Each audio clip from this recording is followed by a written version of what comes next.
I'm Carol Cohn, and welcome to Purpose 360, the podcast that unlocks the power of purpose to ignite business and social impact. I'm so excited about the conversation on Purpose 360 today because it's about a subject I love so much, and that's innovative products to solve social issues. So I want to ask you a question.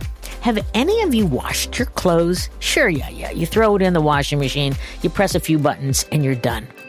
Well, unfortunately, for over 60% of the world, that is not a reality. The simple act of washing clothes by hand, hunched over a bucket, scrubbing clothes, can take up to 20 hours a week. And this back-breaking task falls primarily on women and girls, robbing them of essential time that could be spent on their education, on income-generating activities, or just simply resting. Well, today we're going to talk about the global washing divide with the Washing Machine Project and the Whirlpool Foundation. Joining me is Deb O'Connor, Managing Director of the Whirlpool Foundation, and Nav, one of the co-founders of the Washing Machine Project. We're going to learn many things in this absolutely stimulating conversation. Besides, what is the global washing divide? We're going to learn about the passion of an engineer to solve a problem. We're going to learn about the heart of a company that's always focused on its mission to improve lives at home. We're going to learn about the synergistic alignment between the two companies to create and then distribute these amazing flat, packable washing machines. So let's get started.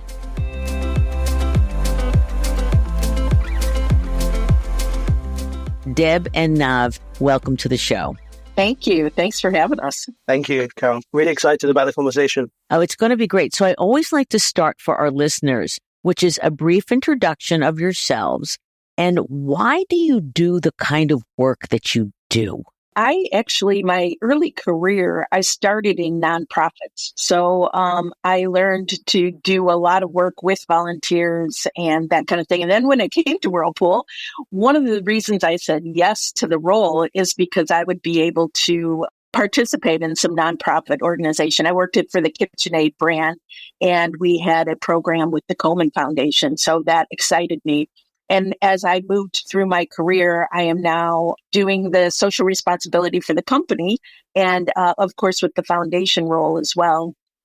That's the stuff that I'm attracted to. I like to see people, things get better for people. It seems crazy that in this world there are people who don't have as much as many others, and how can we make that a little bit more equal? So just helping people, I guess, is my answer. And you've been with Whirlpool how many years?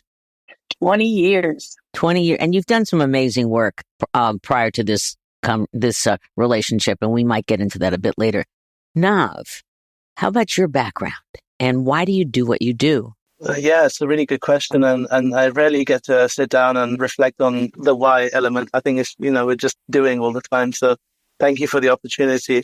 I'm from an Indian background, and I used to go to India every summer and I'd see poverty as a kid, and it didn't sit well with me that, as an engineer, I could help or hinder the planet. And I'm so glad that I happened to be young because I now get to wake up every single day and work on something more purposeful in life, and I'm so privileged to do that. That's a beautiful thing. And I also know that you were mostly, during your upbringing, you were raised by your mom. Yeah, I mean, my mom and my two older sisters single-handedly raised me. These are really powerful, independent women that navigate society on their own. In the UK, and I witnessed firsthand my mom working all hours of the day just to get by, and how difficult it was for women in particular to navigate society. And I think that really stuck with me throughout my whole life, seeing that struggle and that stress and that strain and that passion to create products and solutions that affect women has kind of followed me throughout my life. So let's bridge right to What is the washing machine project? You could tell by the name, we wanted to make it as obvious as possible. But in summary, it's a problem that probably will never affect you or me. And, touch wood, that's something that I hope for everyone in the world. And it's the problem is that 60% of the world hand wash clothes. They have to travel to lakes, rivers, and streams to do this backbreaking work of hand washing clothes. And unfortunately, the burden of hand washing clothes is disproportionately placed on women and girls who take up a lot of the unpaid labor in the household. And at the washing machine project, we think that's so unfair. So we're doing something about that. We create these manual washing machines that save time, water, and effort compared to hand washing clothes. And we'll get into more of the beautiful detail about that. But Deb, I know that Whirlpool has this incredible mission, and it's to be the best kitchen and laundry company and to constantly improve life at home. So I want to ask you, when you first learned about the washing machine project, what were you thinking? Well, actually, it was, I would call it serendipitous. Turns out we also had a manual washing machine that we had been working on for 10 years, and the machine was working great. It's a manual. It looks very different than the one that Nav and team created, but we were trying to figure out how to get it distributed. We were working with Habitat for Humanity on a research project trying to help just map the market in southern Mexico. And as they were coming back with their results, we still had to look at each other and say, gosh, we still can't distribute this. Like I can't go to countries and distribute it. We just don't work in that market. So we were kind of at a standpoint. Then suddenly, one of my colleagues got a phone call from Nav, and he called me and connected me and Nav. And then as we started talking, and it was actually kind of funny because he presented this deck. He was going to present to this company and see if we would help. And the pages in his deck are the same pages that we've been using for 10 years because, talking Right. about 60% of the globe still washes by hand, up to 20 hours a week. These women are doing hand washing. So we connected very quickly over those statistics. And as we talked more and more, he needed scale and we needed distribution. So when you talk about 1 + 1 = 3, that is the perfect definition of that. That meeting was probably one of the best meetings I've ever had, and I've had thousands of meetings. I can't believe that we found each other, and we were introduced to the Whirlpool Foundation, and the energy in the room was really, really, really beautiful. And I wish everyone was there. I think we both figured out that we had solved our problem with each other. Each other was solving our problem, so it's great. Yeah. Can you both talk about the global washing divide? Because that's what you're trying to help solve. The issues, the crux of it is that hand washing clothes is so time intensive. As we said, the burden of hand washing clothes is placed on women and girls, and that's not fair. And it takes so much time. Our research has shown that it takes up to 20 hours a week in some instances, and it's not 20 hours passive time. This is 20 hours on your hands and knees, scrubbing each piece of cloth. That denies women and girls opportunities to work, to study, or rest. And that's where the divide is created. And bridging that divide would unlock and has unlocked opportunities to income generate, to realign their ambitions to something that they want to do, or, spend time with family and rest. And I think it's, just bridging that gap. In fact, when we see our employees come in and they start, to help build machines, and we say 60%, we hear that echoed throughout the day. Are you kidding me? 60% of people still are washing by hand? It's shocking. You talk about being the world's first flat packable machine, because these machines have to go to lots of places. So can you explain why it is important that it's flat and packable? And then because you want to get these to ultimately hundreds of thousands of families and communities and such around the globe. When we started the design process, we needed something that was compact, that was robust, that would be able to, I think, in our design discussions, we were saying could fit on the back of a motorcycle, essentially, because last mile distribution and getting it to the most remote places in the world, you're going to have to operate around the modes of transport that people do, donkeys and little scooters and stuff. So with that in mind, having something that was compact, but also had the capacity for the families that we were trying to serve. And we also knew that the machine had to have a reduced water consumption. So, it needed to be beneficial for people that had limited or no access to water. And so the reduction of water is 50%. And then the time benefit is something that we really wanted to bridge, that lost time on this relatively unproductive task that people have so much pride towards, actually. And I don't want to undermine that. So 75% reduction in time. It's gone through a lot of iteration, but over the last year, in collaboration with Whirlpool Foundation and Whirlpool Corporation employees, we really accelerated the design, but also the manufacture. So, we're now able to manufacture one of these machines around 3.5 minutes, which is something that used to take us one day. That's amazing. I also know that it is on a frame, so women do not have to bend over. And I know that originally when women's washing just, in a tub, it is back breaking on the back, on the knees, on the hands. So why is it called the Divya? The first ever inspiration of the machine was a lady called Divya, who was my next door neighbor in India at the time. I was frustrated with my career here in the UK as an engineer for an engineering company. And I wanted to help the planet, not hinder the planet. So I met Divya and I promised her a machine. And I also named the machine after her.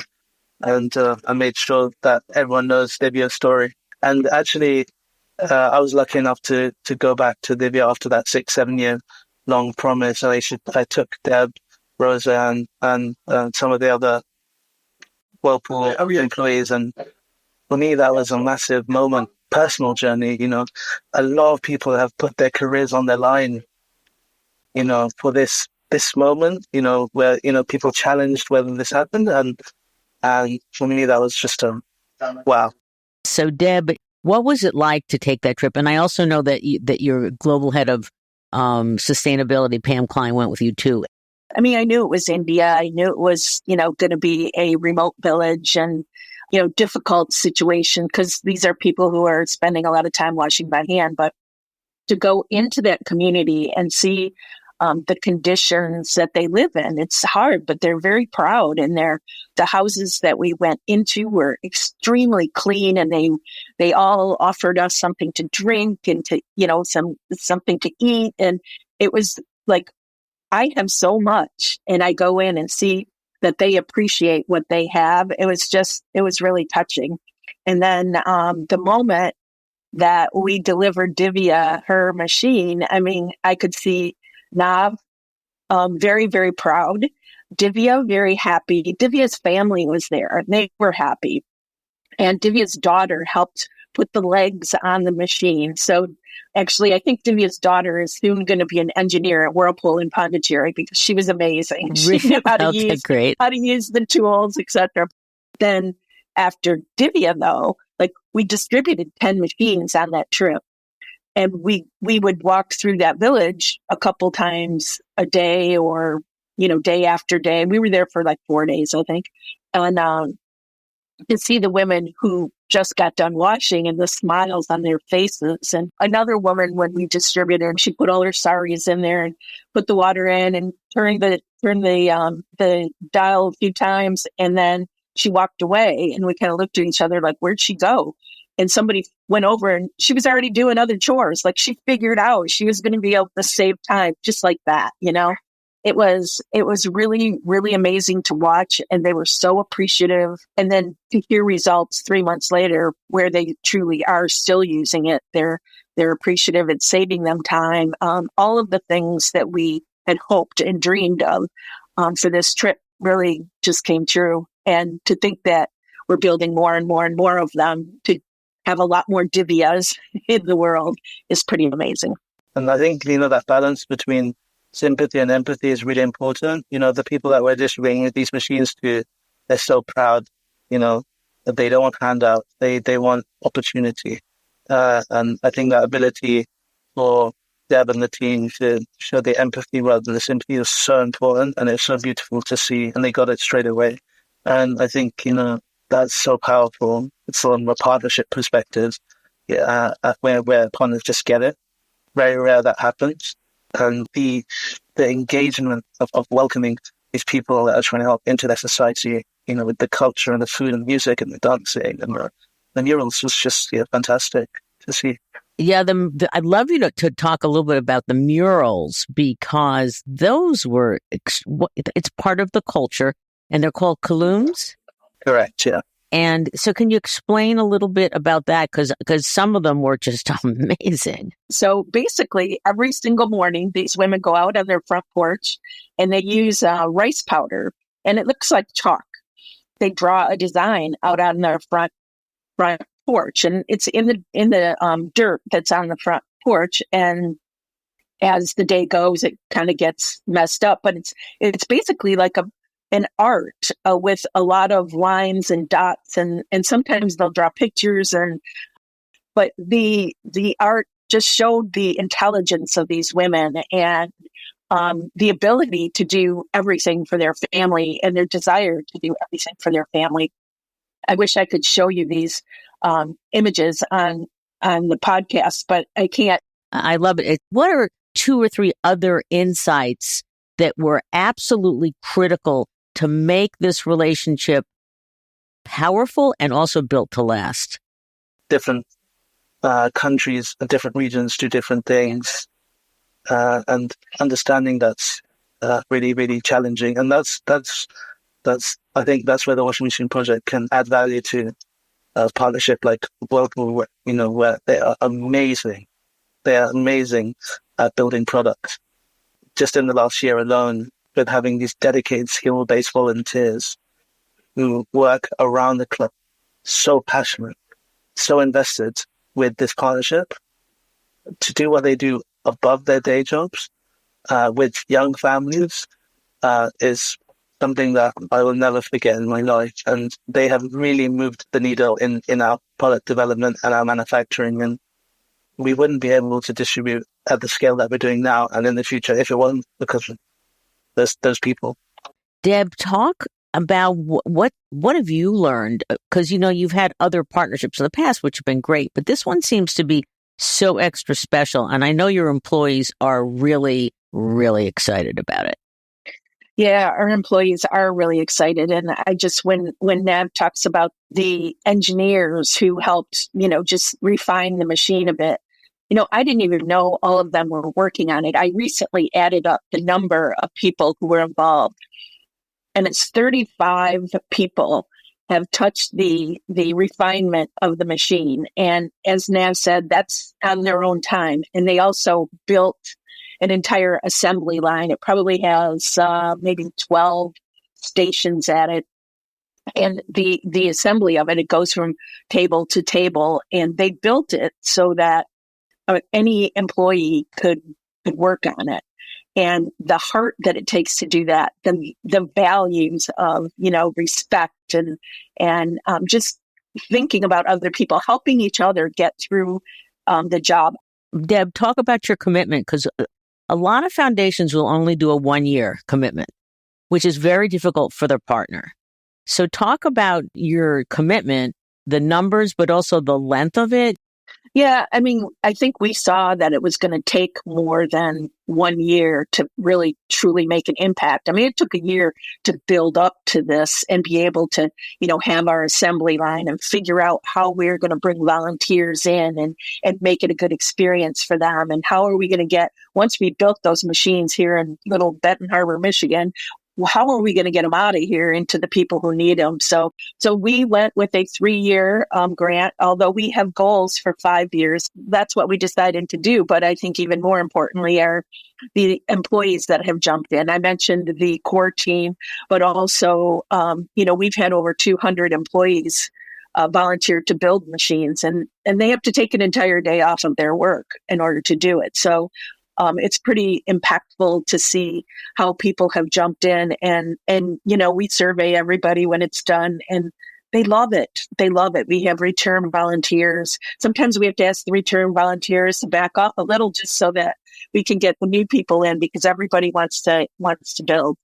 I also want you to just mention briefly about how you introduce this to employees, because there's an experiential part of this, and Nav talked about it. Like when we started doing brainstorming, you and Rosa took us down to a pond at your headquarters, and we toted the water, the basin, the clothes, the detergent. That's very telling. So how was your introduction received, and why did you do it the way you did it? Yeah, we went to 4 of our buildings, I believe. And, we catch people, when you're in a company and people are moving around all the time, it's hard to book time with people. So we went right outside the cafeteria during lunchtime, and Nav came in, and we sat them down to give them a proper, conversation about all the statistics that we've already talked about. But then before they could go, they had to move over into the area where they had to wash clothes by hand. And it was really kind of fun because people were shocked. Like, you want me to do what? And we took those water jugs, we put them at the other side of the building. They had to go get water, and think about what women have to do every day to go get water. We made it easy. They were indoors. They were, the water was in jugs, easy to carry. And then we brought them back and told them to pour that into those wash bins, take the clothes and wash clothes. So they were on their hands and knees washing clothes, and we make them do it for 3 minutes. And then we say, think about that. That's like think about 3 hours of this, and tell me how you feel right now. And they're talking about how their hands hurt and how their back hurts and their knees. Well, I have knee problems. I'm like, well, so do they, So it was really a huge, shocking thing for them to see. And then they got to see Divya. So they got to see what the solution was as well. And that just, people started signing up for builds immediately, and it was, we didn't have enough machines to build at first because so many people wanted to build. And how many machines have you made a commitment to build over the next 3 years? It's in the region of about 4,000 machines in the next 3 years, and in the next 5 years, about 10,000 machines. So, and you're going to touch how many people and families with that? Because there's an exponential number. It's not just a one person, one machine. It's families, large families. Yeah, it's 150,000 people we expect to touch in 5 years. So that's a lot of laundry and a lot of time saved. A lot of time saved. I think it's important, again, to reiterate that up to 20 hours a week of time is saved for women and girls mostly. Yeah, and we see this as the tip of the iceberg, right? So some of our distributions now are showcasing that there's a gender role reversal where, men see this as a bit of a tech product, something new that they want to try and I engage with because they get to put on the legs of the machine and they're now washing clothes, which is, for us, is the tip of the iceberg. I'm very curious of your point of view. What is the role of purpose, giving back, having these sort of social relationships and collaborations in an AI-driven world? I just feel like AI has helped make things easier, the day-to-day things that we have to do. And I hope that AI will make it easier for us to follow all of our volunteers throughout, these journeys, and maybe make it easier to collect the metrics and easier to tell the stories even.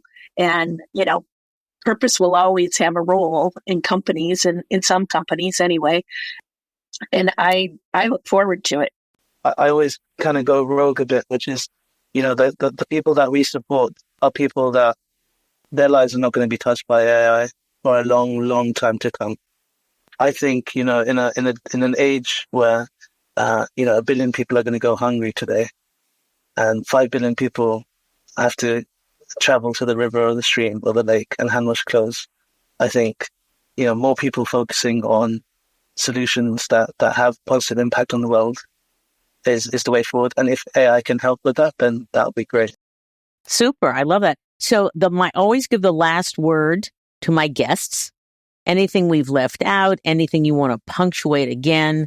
Yeah, and I think, I just want to say a massive thank you to you, Carol, for being on this journey, but also, Whirlpool Foundation for trusting us and believing in us. And we want to do more. We collectively want to do more. We want, we want purposeful and purpose-led partnerships, that collaborate and that complement each other, not compete each other. There's so much space here and so much room to create impact together and come along this journey. I think there's so much that we could do together.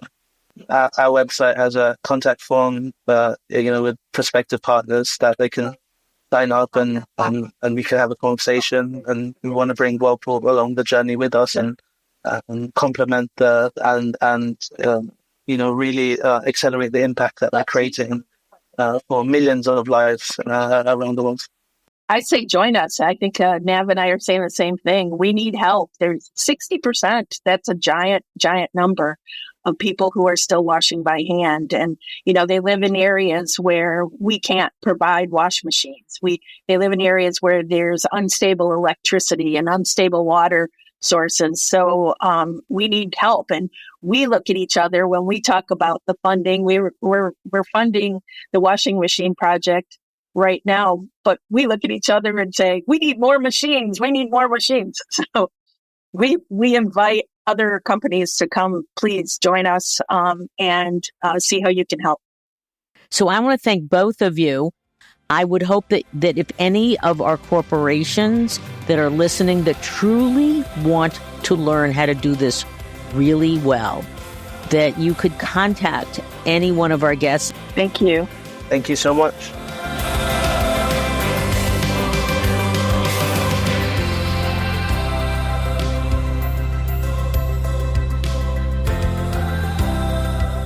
This podcast was brought to you by some amazing people, and I'd love to thank them.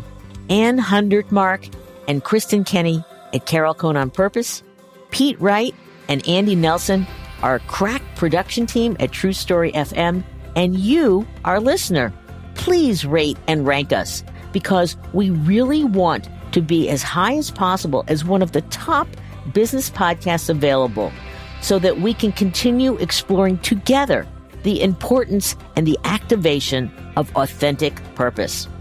Thanks so much for listening.